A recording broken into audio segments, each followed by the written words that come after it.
Bonjour à chacun de vous. Nous allons cette semaine entamer la question de la paix avec Dieu. C'est la dernière semaine ensemble avant d'entrer dans la Semaine Sainte. Et le premier lieu que nous allons explorer aujourd'hui est notre condition humaine. Comment tenir ensemble la finalité de notre vie, ce pourquoi nous sommes faits, le sens de notre vie, et la finitude de notre vie, le fait que nous allons mourir un jour.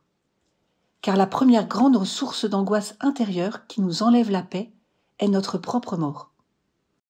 Nous avons du prix aux yeux de notre Créateur, et il nous aime, lit-on dans le livre d'Isaïe.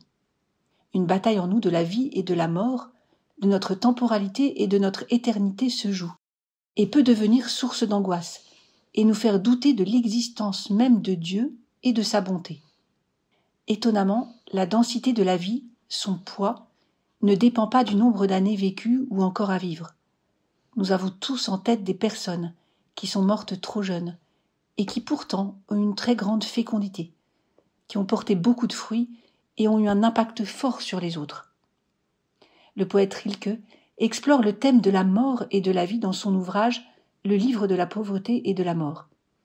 Il nous parle d'une manière très belle du fait que la mort peut être le fruit de notre vie et que ces deux forces en nous peuvent se réconcilier. Je cite « Ô Seigneur, donne à chacun sa propre mort, la mort issue de cette vie, où il trouva l'amour et un sens. » Si nous ne faisons pas coexister en nous ces deux orientations, nous tenterons d'en évacuer une ou de la résoudre trop rapidement. Si je parle de la vie en faisant semblant de ne pas avoir à mourir ou de l'ignorer, elle n'est pas prise au sérieux et n'aura pas la même valeur. Cela peut nous entraîner vers des « à quoi bon ?» et laisser filer ces journées qui nous sont proposées. Ou par des « ben alors profitons » qui nous font préférer les vacarmes menteurs, les agitations et les excitations incessantes pour oublier notre condition et les vraies questions qu'elle pose. Car nos vrais désirs, ceux qui sont au fond de notre cœur, nous parlent de notre mission, du pourquoi de notre vie sur cette terre. Quand j'accompagnais des jeunes, certains me disaient qu'ils voulaient d'abord s'éclater dans leur vie étudiante. Et je leur disais que s'éclater peut aussi nous dissoudre et nous éloigner des vrais désirs de nos cœurs, qui demandent du courage et de l'attention pour aller épuiser le sens de notre vie. La paix face à notre existence et notre mort sera au prix du consentement, de ces tensions en nous, d'accepter de ne pas les résoudre trop facilement, mais de nous laisser traverser par les questions qui vont nécessairement arriver tout au long de notre vie, grâce à ces tensions. Consentir est un très bel acte de notre liberté. Consentir à notre vie que nous n'avons pas choisie, mais afin de rechoisir la vie qui nous est proposée, avec ce paradoxe d'être traversé par ces deux vents contraires.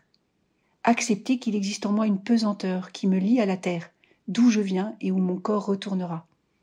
Et en même temps, ce vent de l'éternité déjà présent dans ma vie et qui donne sens au fait que je sois appelé à une tâche particulière, que ma vie a du prix et que je suis aimé par Dieu pour toujours, et d'abord aujourd'hui, avec tout ce qu'est ma vie.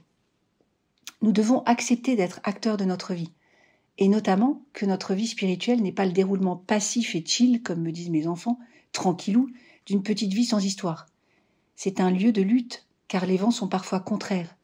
Nous sommes appelés à être des héros qui choisissent la paix. Nos luttes concernent la vie même en nous, son déploiement, lutte contre le mal et le péché, contre les tentations notamment, et particulièrement celle de baisser les bras et de dire « à quoi bon ?» Mais nous verrons cela dans les prochains jours. Dans nos vies, ce combat a lieu à des moments précis, quand je perds confiance en moi, quand je ne vois plus le sens de ma vie, quand je suis désorienté par des événements, mais aussi, si on y est attentif, par des petits moments de notre quotidien. Le temps devient alors un allié, un nouveau possible, notamment quand nous sentons que la paix n'est plus présente en nous, et de regarder quels changements seraient nécessaires. Je voulais vous partager très simplement un moment précis où je suis traversée moi-même par ce combat du temps et du sens. C'est un moment de ma semaine, qui est le combat du dimanche soir. Peut-être que vous le portez aussi. Le dimanche soir, c'est un temps particulier, où je me sens comme entre deux, fin d'une semaine, et en même temps pour le chrétien le dimanche, le temps où Dieu lui-même s'est arrêté pour contempler que cela était bon, que la création était bonne. Comme un temps où nous vivons aussi l'Eucharistie, où nous goûtons aux noces éternelles, et nous vivons aussi des temps fraternels, où justement, peut-être pour certains, c'est un temps encore plus solitaire. Et en même temps, devoir repartir, recommencer à partir d'un nouveau lundi. Comme tous les lundis, la flemme d'y retourner.